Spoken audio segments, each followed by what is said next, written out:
आज हम बात करेंगे भारतीय संविधान के अनुच्छेद 2 के बारे में, जो भारत के विस्तार से जुड़ा हुआ एक बहुत ही महत्वपूर्ण अनुच्छेद है।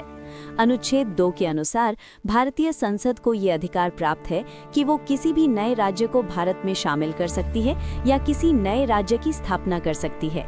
इसका मतलब ये है कि भारत अपने क्षेत्र का विस्तार संविधान के माध्यम से कर सकता है। ये अधिकार केवल संसद के पास होता है और इसके लिए वो आवश्यक शर्तें और नियम भी तय कर सकती है। ये अनुच्छेद भारत की एकता और संप्रभुता को मजबूत बनाता है। अब एक महत्वपूर्ण उदाहरण समझते हैं। वर्ष 1975 में सिक्किम भारत का हिस्सा बना। उससे पहले सिक्किम एक स्वतंत्र राजशाही था। जनमत संग्रह के बाद सिक्किम को भारत का 22वां राज्य घोषित किया गया। ये प्रक्रिया अनुच्छेद 2 के अंतर्गत ही की गई थी। इससे ये स्पष्ट होता है कि अनुच्छेद 2 भारत को नए राज्यों को अपनाने की संवैधानिक शक्ति देता है।